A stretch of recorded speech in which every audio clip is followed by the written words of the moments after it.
Mauro Icardi, shall we? Just when you think it couldn't take another twist, this soap opera, which has snowballed really over the last 12 months. Suggestions now that he's looking to sue Inter over bullying.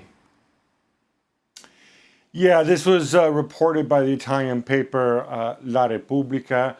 That there have been either denials or no comments all around from the parties involved, but look, all of this stems to the period when Icardi said he was injured and stopped making himself available, which happened to coincide with him being stripped of the captain's armband. If you recall, there was a long sort of negotiation involving lawyers between him and the club. He came back in.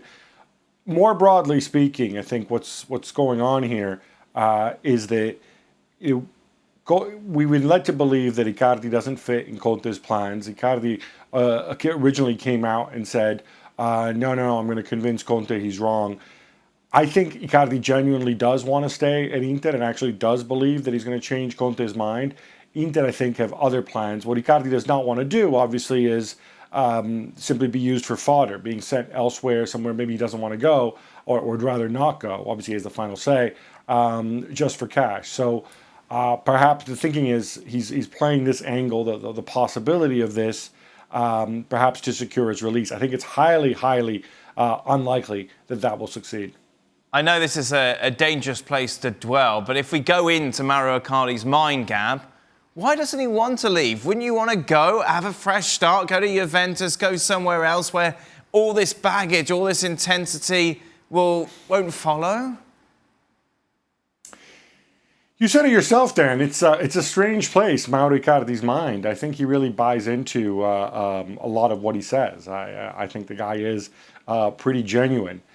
And I think the concern with Juventus is that, he's just there kind of as fodder. People have talked about the Icardi for Dybala, Argentine future wunderkind stroke malcontent swap for a long time. The risk is you end up at Juve and Cristiano's there, and then they're not playing for you. It remains to be seen whether he's a Sarri type center forward, if indeed Sarri is the new Juve manager, and everything points towards that. I just think he wants to be in control of what he does. He wants to play, and he wants to play on his terms. And if he can't get it at Inter, he's happy for it to be somewhere else. But again, it has to be on his terms. So how much is his future and what's going to happen to him over the summer key to the likes of maybe Lukaku come in from Old Trafford, or you mentioned Dybala as well? Well, it's very hard to see how Inter can even think of signing Lukaku without getting rid of Icardi. Now, one of the reasons the Icardi for Dybala swap was so appealing in some quarters is because of the magic of amortization. If you swap them straight up, you can put whatever value you want on them, and then you've made an instant paper profit, which you can then use to go and get Lukaku or Barella or whoever you want. Certainly, that was the thinking there. Inter don't really have that many saleable assets in terms of players who command a big value. People thought Perisic did. I'm not sure that's the case anymore at his age and after what he's been through, and certainly doesn't seem to be top of United's agenda. Inter really don't want to sell one of their talented center halves, Milan Skriniar, and of course Stefan de Vrij.